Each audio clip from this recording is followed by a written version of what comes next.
Merci beaucoup pour l'introduction. Merci à Laurence pour l'invitation et au Collège de France aussi. I also will be speaking in English. My apologies, but it is more comfortable for me.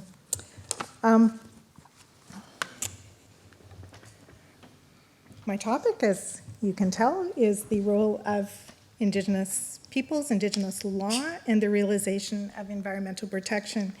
And I think it will be helpful to think about the example that I'm giving today as an example of state practice, but also an example of non-state practice when we think of Indigenous peoples in relation to international law and as actors. I will start. Oh. Here we go. Okay. I will start with this slide. It is not typical as an international lawyer to start by speaking about who you are and who you are not, but it is very important for me to do this because I am not Indigenous, but I am speaking about Indigenous rights and Indigenous law, and so that is the first point. The second point is I've written on this slide what is known as a land acknowledgement, which is very common in the Canadian context. So my university, Dalhousie University, would be typically thought of as in Halifax, Nova Scotia, in Canada. But when we start events at Dalhousie, and often we include this in our email signatures, we have these two sentences. Dalhousie University is located in Mi'kma'ki, the ancestral and unceded territory of the Mi'kmaq. We are all treaty people. So as an international environmental lawyer, I need to make sense of this. And what this statement says, what it refers to, is the fact that Nova Scotia, as well as New Brunswick, part of Newfoundland, and part of Quebec, is ancestral land of the Mi'kmaq, Mi'kma'ki, but also it is subject to treaties that date from the 18th century, which are known as the Peace and Friendship Treaties. And in the Peace and Friendship Treaties, the Mi'kmaq did not give up their land. The land that is these provinces and which is subject to Canadian law was not given up. And so how do we understand this as international lawyers? To start with, if international law did not have a colonizing and civilizing mission, we might understand the Mi'kmaq as a nation that had entered into nation-to-nation treaties, and so we would be having a very different conversation than what we are today. But as an international lawyer who is based in Canada at Dalhousie University, this is the contradiction that I face when I talk about international law. It is a very problematic creation in settler colonial states because of this fundamental problem. So from this, I will talk briefly about what is happening in Canada in terms of recognition of Indigenous rights and Aboriginal rights, thinking of this both from an international and Canadian law perspective. I'll speak a bit about what we refer to as reconciliation, but also the resurgence of Indigenous laws and Indigenous governance. From this, some reference to what earth teachings we might get from Indigenous laws in the Canadian context, and then lessons for international environmental law. And so first, just a reminder, of course, international environmental law has not ignored Indigenous peoples. We see in Principle 22 of the Rio Declaration, we also see reference in Article 8 of the Convention on Biological Diversity to Indigenous peoples, local community, their knowledge, the importance of states being respectful of them. But this is not enough in terms of what it is that Indigenous peoples expect, and it's not enough in terms of how the law has evolved. In the Canadian context, our Constitution was repatriated in 1982. A very important provision that was added was Section 35. Section 35 says that the existing Aboriginal and treaty rights of Aboriginal peoples of Canada are hereby recognized and affirmed. Now, prior to this, there had been a lot of litigation at the Supreme Court of Canada over whether particular groups had particular rights, how to address the treaties, the historic treaties, what to do. Also, evolution in terms of negotiation of modern treaties, such as the Cree in Quebec. But with this recognition, there is an affirmation that, okay, these rights exist, therefore there are responsibilities that attach. The jurisprudence in the Supreme Court has evolved so that it very clearly talks about different kinds of rights, such as to hunt, to fish, to gather. Some of these are site-specific rights. Sometimes there are places where there were no treaties, and so Aboriginal title is claimed and has been recognized. Sometimes it's a question of interpreting historic treaties or negotiating modern treaties. But a few key pieces are that the Aboriginal and treaty rights are understood as collective rights. The Supreme Court has also clearly said that there are inherent limits to Aboriginal rights, which means that Aboriginal peoples cannot engage in activities that would diminish the rights for future generations. At the same time, governments can infringe Aboriginal rights and title as long as they justify it in accordance with various things. So there's some interesting things happening there. What we do know is that the way in which Canadian jurisprudence has evolved does not fully reflect what is declared in the UN Declaration on the Rights of Indigenous Peoples from 2007. And so I have here just a sample of the provisions that are most relevant to the environmental conversation. But clearly a starting point is that UNDRIP recognizes the right to self-determination of Indigenous peoples. There are many provisions that point to free, prior, and informed consent, to rights to having their own institutions and developing their laws. I won't spend more time on this except to add one other point, which is that UNDRIP is a human rights treaty, a human rights instrument, both in terms of its recognition of collective rights, but also by pointing to the individual rights of Indigenous peoples as well. And here it's important to note that there are a number of references to gender, and so to women, Indigenous women, and also children and elders. Okay, so what's happened in Canada? This slide is an attempt to capture all of it, starting from 2007. First, Canada was one of 4 states that voted against the UN Declaration. By 2010, there was a slight change of heart where the government said, okay, maybe, but it does not reflect customary international law and it does not change Canadian law. There was a process happening at the same time coming out of litigation from the residential school system. Indigenous peoples had been taken from their homes as children and put in residential schools where they were punished for speaking their languages, not allowed to see family, not allowed to learn Indigenous traditions, and often suffering physical, sexual, mental abuse. And as a result of a court settlement, a big truth and reconciliation process took place. And the report came out in 2015, including 94 calls to action. And I've put 2 up, which are the calls to action directed at lawyers. So the Law Society and law schools are asked to ensure that lawyers receive appropriate cultural competency training, which includes the history and legacy of residential schools, the UN Declaration on the Rights of Indigenous Peoples, treaties and Aboriginal rights, Indigenous law, and Aboriginal Crown relations, and so on. And so law schools, since 2015, have been changing what it is we teach. This affects how I teach environmental law, for example, embedding much more inclusion of Indigenous peoples in it. But another context is Canadians are not required to learn international law or international environmental law. So they're introduced to international law. I mean, some students take it, not everybody has to, but they're introduced to it through, now, UNDRIP, which is interesting.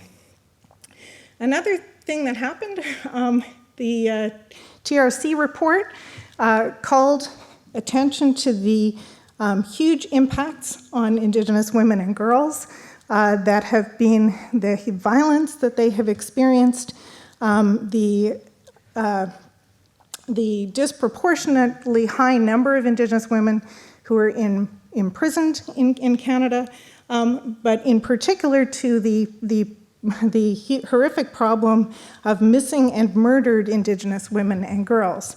And so in 2019, we have the report, which I've in purple up in the right-hand corner, that has been trying to grapple with this problem.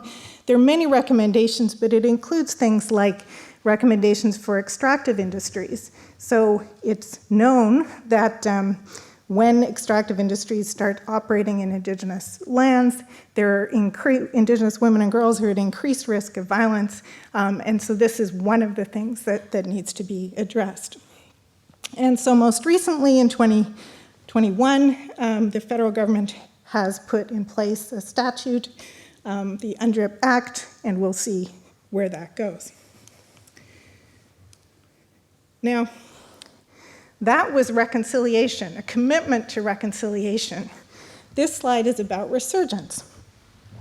Since this time, there have been an increasing number of efforts between Indigenous and non-Indigenous academics and others to try to work together to understand what it is that we should do and how to go about things. And I want to highlight here, the book on the left is called Resurgence and Reconciliation, Indigenous Settler Relations and Earth Teachings. So this is an example of a book that's trying to grapple with this question. In the middle is a book that I was invited to contribute to, where I was thinking about what can third world approaches to international law tell us about how to think about the historic treaties in the Canadian context and what might this mean for environment. In the book on the right, we have a chapter from Deborah McGregor, who is an Anishinaabe environmental scholar who writes in this book about a framework for Indigenous environmental justice, which is we're drawing on Anishinaabe law. And in the top, I have my colleague, Sherry Pictou, who is a wonderful Mi'kmaq woman. She was the chief of the Bear River First Nation. She has a PhD. She is currently a Canada Research Chair, and her focus is on the importance of including Indigenous women in governance, and in particular due to their historic knowledge and responsibilities as land and water protectors. And so, I'm not sure how my time is. I think I'm okay for another few minutes. Yeah, you're good. Good, I'm good? Okay. So with that background, what do we do then for, what can we learn from this resurgence of Indigenous law, the work that's going on to uncover Earth teachings, and what does this mean for international environmental law? So first, what I tried to do in the paper was to cite as many Indigenous scholars as I could, and to not cite non-Indigenous scholars so that I could try to foreground their thoughts and their knowledge.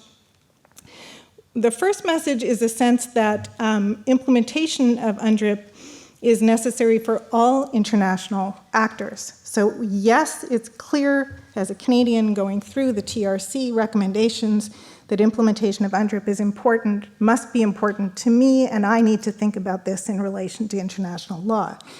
But Indigenous scholars say actually all international actors need to really take this seriously. There's a need to overcome the history of procedural injustices in international law. So we see that there's reference sometimes to including, maybe, but not fulsome inclusion. Another lesson is the importance of human rights instruments, a sense that even though there are critiques of human rights, nevertheless, they provide a very important door opening to the decolonization of nation states, but also of international law. And a third point, of course, is the essential role of gender justice in self-determination. And so Sherry and others point out that respect for earth teachings of land and water protectors is essential for the environment and so we need to address gender justice as part of self-determination. In terms of the Indigenous ecological laws themselves, what we hear is that they're important not just for Indigenous peoples, but also for non-Indigenous peoples, and also that we can't assume that all Indigenous peoples know about the Indigenous ecological laws, because of course there's this history of residential schools and taking people off the land and not allowing them to learn. And so the recovery of Indigenous ecological laws and the teaching of it is important to both Indigenous and non-Indigenous peoples. Another lesson is the importance of not assuming all Indigenous laws say the same thing. So non-Indigenous scholars get critiqued a lot for pan-indigenizing and saying that everybody's law says the same thing. My Indigenous colleagues will say, in Mi'kmaq law it says this, in Anishinaabe law it says this. They will nevertheless say that there are some threads that come through that are similar. One idea is the importance of two-eyed seeing. So Western understandings and Indigenous understandings should be treated as equal. Ethical space is important to developing full relationships. While the Western tradition is to write things down, that's not necessarily the way that Indigenous knowledge has been passed, so we need to learn to listen to stories and oral knowledge. And a key piece, and I think this relates to our rights of nature conversation coming up, is that it's crucial to center all our relations. This is one expression. By this, it's important not to think about humans over here and nature over here, but to understand that humans and nature, and this can include animals and plants and rocks and water, future generations, past, have reciprocal relations and responsibilities to each other. So one idea is that when humans abuse their relations with nature, nature is no longer able to fulfill its responsibilities to humans. And so there's this reciprocal responsibility that needs to be respected. So respect for Indigenous rights and self-determination leads to a focus on responsibility, not just on rights. And I have a couple of just quick examples of, in practice, what does this mean for implementation of international environmental law? So typically we would think treaties are entered into, states make commitments, states go home and pass laws. What this example of an Indigenous protected and conserved area does is to illustrate the opposite. The Dene community declared the area a protected area, then entered into agreements with the federal government, and ultimately it is recognized in federal law. But it's not the other way around. It starts from Dene law. A second example, a different example, is what's going on in implementation of climate law. We know that the Inuit played a lead role at the Inter-American Commission in terms of trying to raise the human rights aspect of climate change. And the Inuit have led their own national Inuit climate change strategy, which, and we have the Assembly of First Nations pushing the federal government to jointly engage in climate action together. The messaging generally is that while steps have been taken to include Indigenous peoples in climate action, it's not quite as well developed as in terms of the Indigenous protected and conserved areas, and there's a tendency not to recognize the importance of seeing Indigenous peoples as leaders in climate action and equal in this nation-to-nation relationship, and that's fundamental. I think my final slide, lessons for international environmental lawyers. International law is slowly opening the doors to the participation of Indigenous peoples, but it's not quite getting there in terms of the nation-to-nation relationship that's so important. Canada's experience, I think, can illustrate what can be done, although much more is needed to be done. There is this key problem that I point to my first slide. The civilizing mission of international law said that Indigenous peoples are not real nations. How do we confront that, I think, remains as a serious problem for international law, and I think this suggests there's a responsibility for all international lawyers to try to grapple with their responsibilities to Indigenous peoples. And so we see in the Stockholm Plus 50 Indigenous Peoples Declaration a desire for full partnership to mainstream their knowledge, collective rights, to stop the murder of environmental human rights defenders, and to recognize Indigenous peoples. Thank you.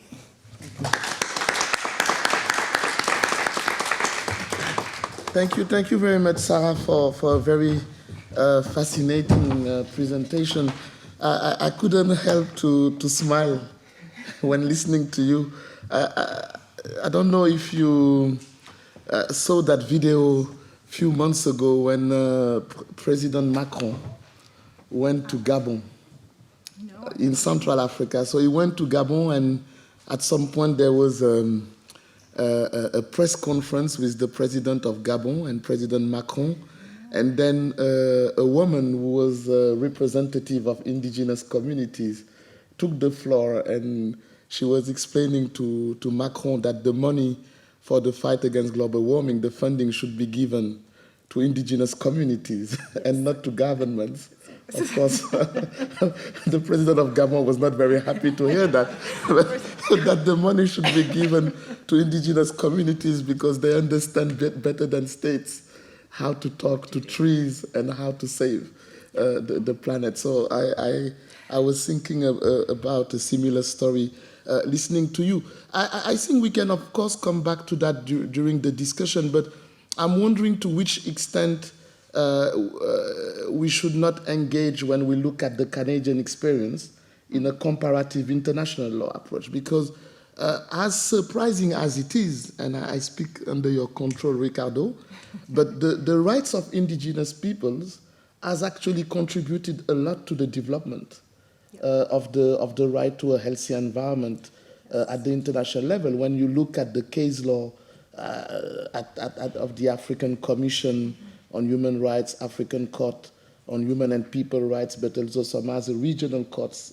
in Africa, it is in the context of the protection of the rights of indigenous people that the right to a healthy environment was really consolidated. So maybe we can come back to that. Mais je me tourne maintenant vers notre troisième et dernier orateur, Ricardo Abelo Galvis, qui est professeur à l'Universidad del Rosario à Bogota, en Colombie. C'est un plaisir de te revoir, Ricardo. Et Ricardo va nous parler d'un autre aspect de ces alliances évolutives entre protection de l'environnement et droits humains, qui est bien sûr la contribution des cours régionales de droits de l'homme à la protection de l'environnement. Et quand on parle de la contribution des cours régionales de droits de l'homme en matière de protection de l'environnement, il y a une cour incontournable, c'est la Cour interaméricaine des droits de l'homme. Et donc Ricardo va nous